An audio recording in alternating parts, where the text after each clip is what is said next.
Do you struggle with making your writing clear and concise? And do you wish your writing could be stronger and leave a good impression? How do you do that? Today, I'm going to share with you 5 simple ways you can make your academic writing in grad school pop.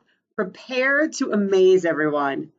Hi, everybody. I'm Leigh Hall from teachingacademia.com, and I'm all about giving you the tools you need to navigate academia to make your best impact. If you're new here, make sure you hit the subscribe button so that you get new notifications as I put out new videos every week. Today, we're going to be talking about 5 simple ways you can make your academic writing in grad school pop. And right before I launch into these 5 ways, I just want to tell you, the first thing before you apply any of these is write the piece, okay?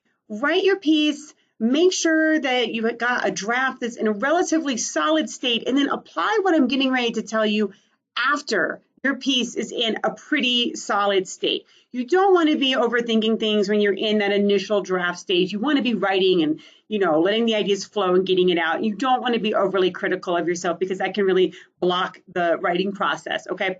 So these are the 5 simple things you can do to make your academic writing in grad school pop after you've written a really good draft, okay? So first up, no adverbs.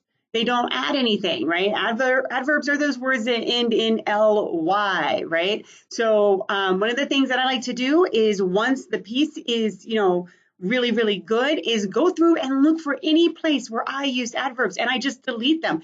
Now, I might have 1 or 2 in like a 20 or 30 page paper because maybe they really do add some emphasis, but you got more than 1 or 2, you've got too many, and you probably don't even need 1 or 2. So cut them out, delete them. It's going to make your writing a lot tighter, more concise. It's really going to make it pop and shine. The next piece of advice, no quotes, okay? One of the things that I see with writers, particularly in grad school and early on in their career, is that they like to leave these big chunks where they quote people throughout their paper. Now, if you're writing up a research piece and you have to quote people that, from interviews or surveys, something like that, absolutely use those quotes to make your point. That's your evidence.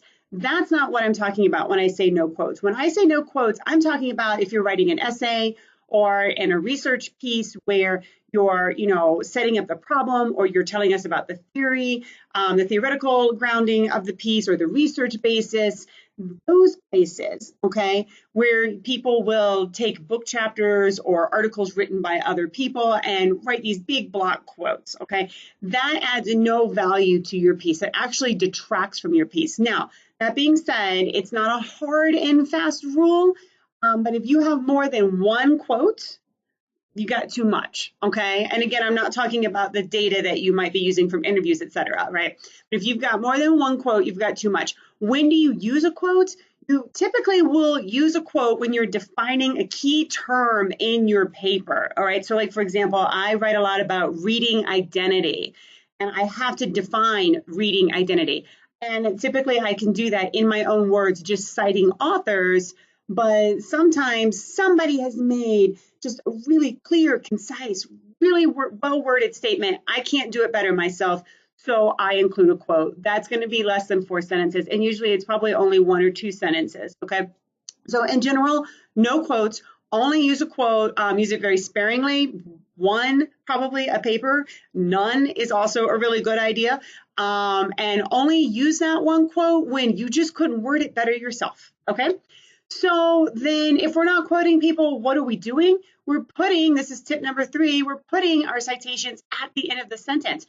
So for example, instead of saying, as Johnson stated, and then quoting Johnson, right? Or according to Smith, and then writing out what Smith said, either as a quote or as a summary, you simply make the statement in your own words. What is it about Johnson's piece or Smith's piece that you want to draw on, right? Or both of them maybe, right? Make that statement in your own words, and then in parentheses at the end of the sentence, you know how to do this, put it in citation, right? Put your citation there in the parentheses.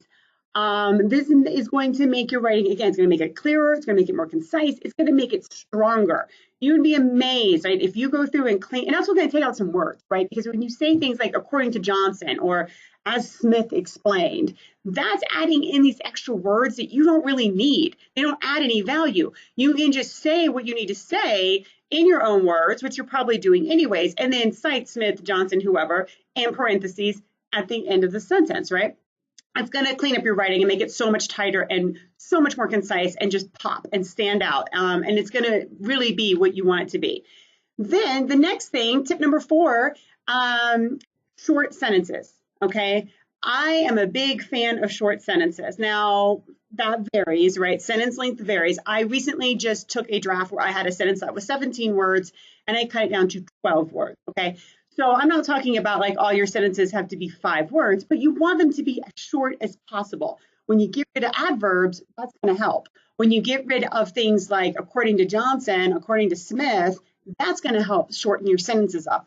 Communicate what you need to communicate in as few words as possible, right? A lot of people make the mistake in thinking you want to write long, complicated sentences filled with jargon, that somehow makes us seem smarter, but it doesn't. It makes it seem convoluted. Shorter sentences communicate what you want to communicate in a very clear and direct way. And that brings me to our final tip, tip number 5. Keep your paragraphs in the 4 to 6 sentence range. One of the things that I see that's a really common problem is people writing paragraphs that go on for an entire page. First of all, that's really not a paragraph, right? What's going on there is that you've got 2 or 3 main ideas and you've kind of collapsed them all together and written them as one big paragraph. And what you really want to do is break that up. So sometimes it's just about breaking it up. And finding where those main ideas are. So you want to do those breaks in part because having a paragraph that goes on for a page, you're probably really not talking about the same main idea for a page. But even if you were, breaking it up into 4 to 6 sentence chunks is going to be more manageable for your reader. And you want to think about this experience from the perspective of your reader, right?